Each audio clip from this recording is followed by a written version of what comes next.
Bagi Allah tidak ada yang mustahil. Bapak Ibu, saudara-saudari kita semua, para imam Tuhan yang saya hormati. Tadi pengkhotbah sudah mengulas sangat mendetail tentang pengalaman hidup saya dari SD sampai SMP di tempat ini. Di sini juga ada saksi-saksi hidup saya, guru-guru saya, orang yang pernah tinggal bersama saya, dan itu benar adanya.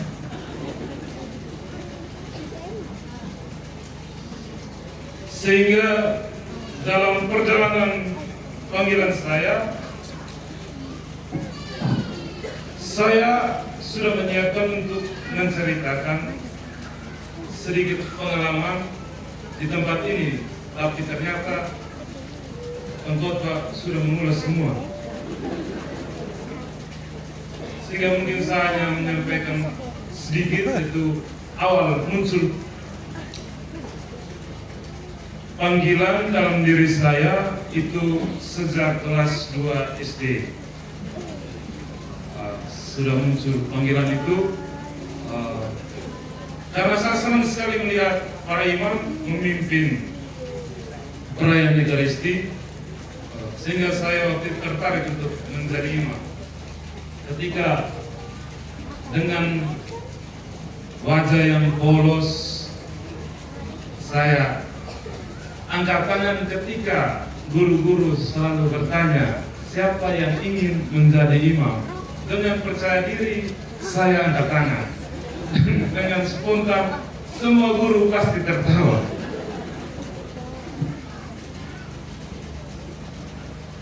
Dan muncul lagi keinginan itu ketika saya menamatkan SDK Suara 5. Saya mau masuk ke Seminari Matoloko waktu itu. Bapak sudah setuju mau jalan.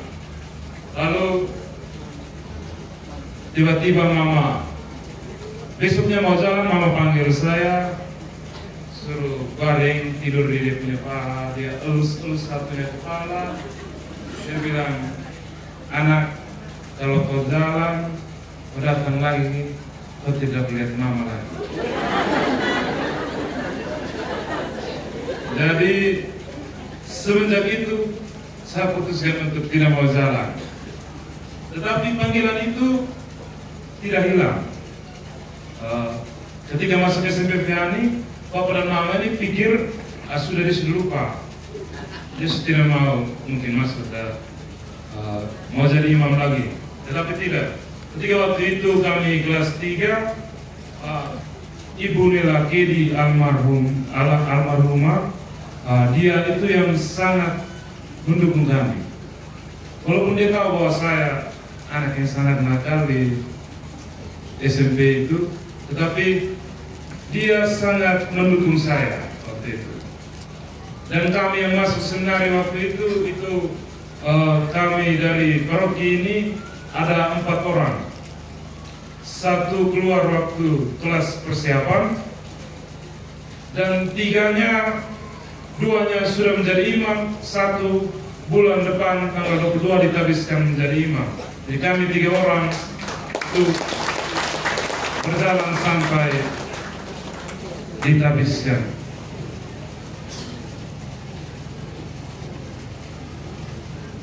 Dan kisah di dalam seminari, ada Romo Yongki di sini, dia tahu semua. Dia tahu dengan sangat baik. Dia juga salah satu imam dari paroki Soe, kakak paroki saya, Romo Yongki.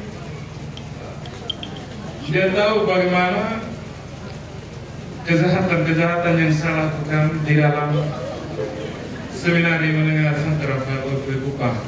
Tetapi dalam refleksi saya, setiap perjalanan saya sudah di ujung tanduk, tapi akan ada celah bagaimanapun untuk saya tetap bertahan.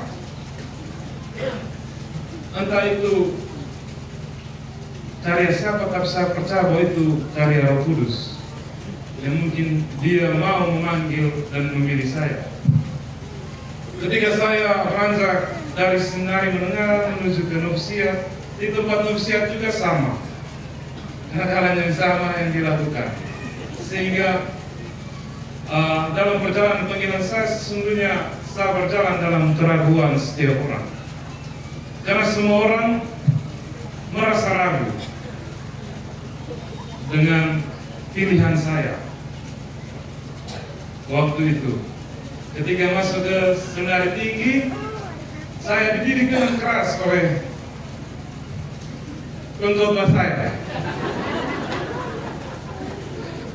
Dia prefek tingkat 1 waktu itu, dan di sini ada teman-teman juga yang sama-sama dari unit Gabriel, prefek kami dulu.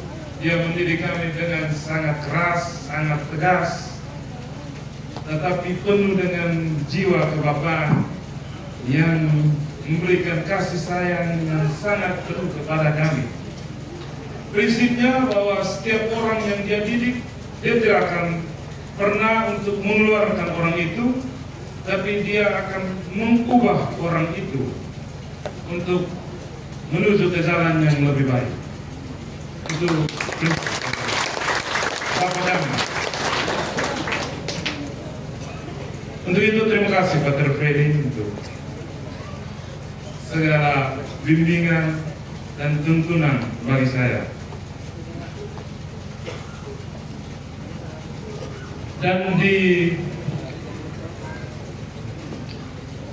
waktu kami berada pada saat momen di Lendero, kami berada di Lendero pada saat momen masa probasi, di situ baru saya mengalami satu guncangan panggilan saya yang selama ini saya rasa bahwa saya jalan saja. Karena selama ini dalam pikiran saya ingin membuktikan kepada setiap orang yang meragukan saya bahwa saya sebenarnya bisa. Itu satu keinginan dalam diri saya. Ketika saya dekat-dekat mau mencapai puncak kaul kekal, saya mengalami satu goncangan. Di situ saya merasa bahwa motivasi saya sesungguhnya sangat dangkal. Kalau saya hanya sebatas untuk mau membuktikan kepada setiap orang bahwa saya bisa menjadi imam. Karena setelah saya menjadi imam, apa lagi yang ingin saya capai? Maka motivasi itu menjadi sangat dangkal. Akhirnya saya berpikir dan merefleksikan kembali dalam jeda waktu 6 bulan. Ada 1 bulan di mana kami diberi kesempatan untuk tenang selama 30 hari. Itu retret agung. Ketika masuk minggu kedua, saya merasa bahwa saya manusia yang sangat tidak layak. Dan pada hari itu saya menuntut Tuhan untuk memberikan jawaban kepada saya. Di hari itu saya tidak lagi kontemplasi. Kami biasanya kontemplasi 4 kali, tapi waktu itu saya tidak kontemplasi lagi. Saya mengharap pembimbing saya dan saya sampaikan bahwa hari ini saya menanti jawaban. Karena sejujurnya saya merasa bahwa saya tidak layak. Kalau memang dia memanggil saya, hari ini dia beri saya jawaban. Dari pagi saya tunggu sampai malam tidak ada jawaban. Saya tunggu terus. Ketika jam 9 pukul 17 itu, saya mengambil waktu untuk berdoa sejenak di pojok rohani saya. Setelah itu spontanitas saja saya ambil kitab suci, saya buka saja, dan bacaan itu tepat yang tadi bacaan pertama yang tadi dibacakan. anakku, anak nasarku. Ketika bahasa itu keluar, jujur air mata saya langsung jatuh, karena kami berempat, kami ada 5 bersaudara. Sejujurnya saya bukan laki-laki tunggal. Saya punya saudara laki-laki, tetapi dia lebih cepat dipanggil Tuhan. Yang tadi kita doakan, kakak Yohanes, dia di atas saya, baru saya. Jadi ketika saya baca itu, spontanitas air mata saya jatuh, karena kami berempat ini dari kecil-kecil, Bapak dan Mama kumpul kami di depan tempat doa, dan Mama bernasar untuk kami. Jadi untuk 4 orang anak ini, pilihlah 1 anak terbaik untukmu. Itu doa dari Mama. Dan persis bacaan itu ungkapan dari seorang Mama. Dan betul-betul dia beri jawaban saya pada saat itu. Dan dia minta untuk semua digambarkan di situ, untuk tidak memberikan kekuatanmu kepada perempuan, tidak menseduh minuman, dan juga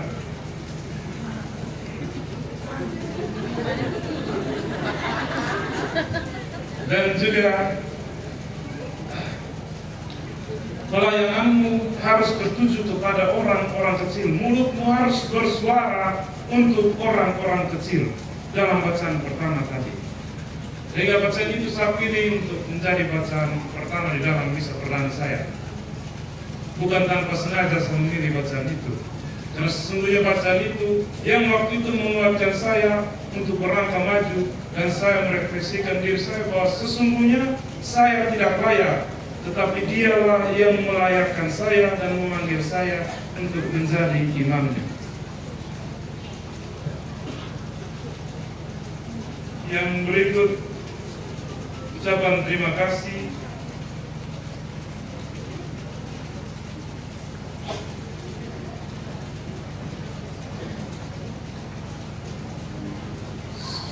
kepada semua pihak. Setelah melewati proses yang panjang dalam formasi religius misioner, saya pun dengan rendah hati dan berkat bimbingan Roh Kudus akhirnya diberkahi rahmat tabisan olehnya dalam SPD. Dan momen hari ini sesungguhnya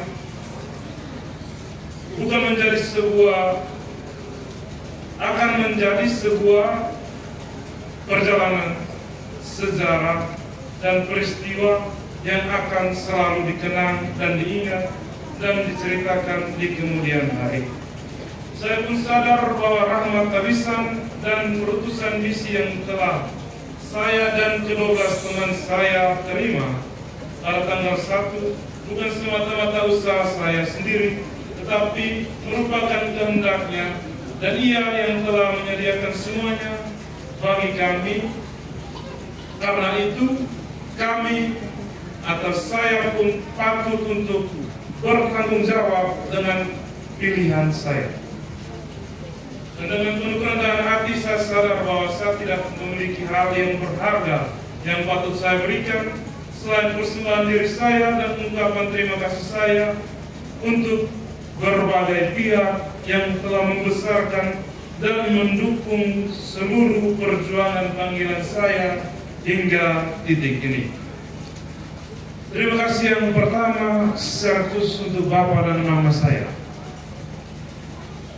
Terima kasih itu yang sebesar-besarnya untuk Bapak dan Mama saya, karena tanpa mereka saya tidak ada di sini. Terima kasih juga untuk keluarga besar Bapak dan Mama saya, saudari-saudari saya, serta orang tua angkat saya di mana saja berada. Dengan penuh kasih sayang, mereka berjalan bersama saya, mendidik dan membesarkan saya, dan dengan berani pula menyerahkan saya untuk menjadi imam Tuhan yang notabene-nya menjadi milik umat seutuhnya. Sehingga Bapak dan Mama, keluarga besarku, ingatlah bahwa setelah menyerahkan anakmu, sesungguhnya anak ini bukan lagi anakmu, melainkan untuk umat.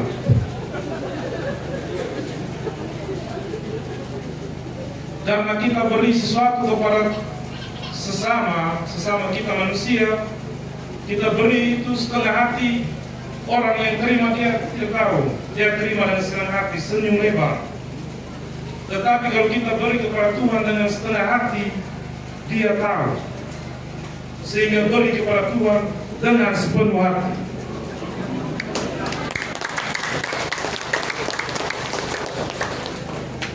Terima kasih pula kepada Serikat Sabda Allah yang telah menjadi ibu yang setia mengarahkan, mengasuh dan mendidik kepribadian saya sebagaimana adanya saya saat ini.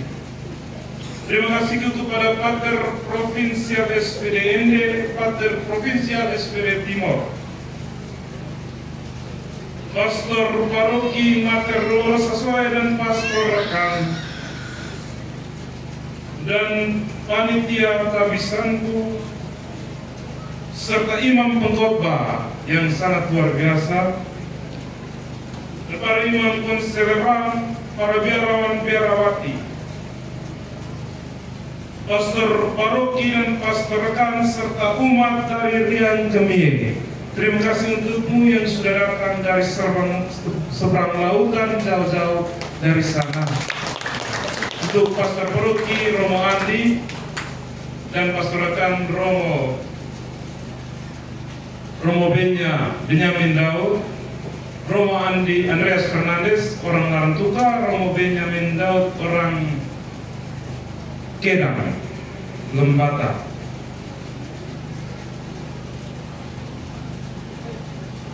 Terima kasih juga untuk para petugas liturgi, mulai dari bacaan sampai pada anggota kor yang menyumbangkan suara yang sangat luar biasa. Mari kita berikan tepuk tangan untuk mereka. Para pemusik, para dekorasi, para pemasang tenda, dan juga terima kasih untuk para pihak keamanan, para polisi, tentara, dan juga untuk THS, THM.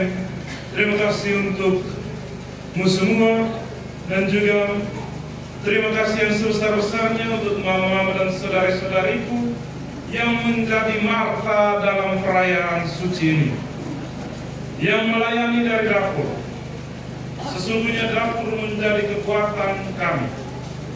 Tanpa mereka, setelah misa ini kita kelaparan. Oleh karena itu, dari hati yang terdalam saya sangat berterima kasih kepada mereka benteng belakang. Terima kasih untuk para tokoh adat, para pihak pemerintahan yang sempat hadir. Terima kasih kepada para donatur-donaturku. Terima kasih kepada para guru dan para dosenku yang telah setia membimbing dan mengarahkan saya untuk menjadi orang baik. Terima kasih pula untuk pembimbing top dan pembimbing praktek diakonat saya. Terima kasih pula untuk umat di Paroki Santo Yohanes Pintuni, Papua Barat, dan juga Santo Yosef Rian Kemie. Terima kasih untuk teman-teman angkatanku dan juga teman-teman seperjuangan di dalam mencapai cita-cita. Dan juga terima kasih untuk teman-teman masa kecilku. Mereka lah yang tahu sejarah, keluh kesah, kejahatan, kebaikan di dalam diri saya. Terima kasih kepada mereka yang pernah singgah di dalam hidup saya, menjadi kekasih di dalam hidup saya.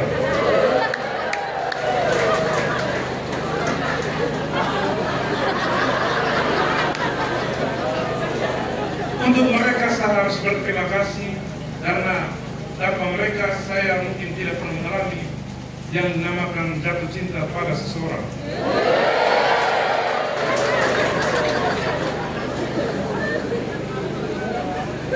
Terima kasih pula untuk anak-anak SMA Arnoldus Jansen bersama kepala sekolah Pater Aris yang sempat hadir, dan mereka akan menghibur kita sebentar dalam selesai perayaan ini. Mereka yang akan menghibur kita sepanjang acara ini. Terima kasih untuk SMA Lourdes. Dan tak lupa pula kepada saudara-saudari pendoa tanpa nama yang telah dengan caranya mendukung dan mendoakan saya selalu. Saya ucapkan limpah terima kasih. Dan semua pihak yang terlibat dalam perayaan syukur ini, dari hati yang terdalam, saya ucapkan limpah terima kasih. Tentu dalam perjalanan hidup saya tidak terlepas dari kesalahan-kesalahan yang menyakiti hati sesama, entah melalui tindakan, kata-kata, dan lain-lainnya. Dari lubuk hati yang paling dalam dan dengan rendah hati, saya memohon maaf yang sebesar-besarnya. Dan saya juga memohon dukungan doa dari para imam, bapak dan mama, saudara dan saudari, untuk terus mendoakan saya, karena ini barulah langkah awal saya masuk di dalam jajaran para imam. Agar saya tetap setia hingga kekal di jalan panggilan ini. Dan untukmu semua, tidak ada apa-apa yang dapat saya berikan kepada Bapak dan Mama, saudara dan saudariku semua. Tetapi satu janji yang saya janjikan untuk Bapak dan Mama semua, saya akan selalu mendoakanmu di dalam setiap kurbanku, dalam setiap perayaan ekaristiku. Untukmu semua, yang saya cintai dan sayangi, terima kasih.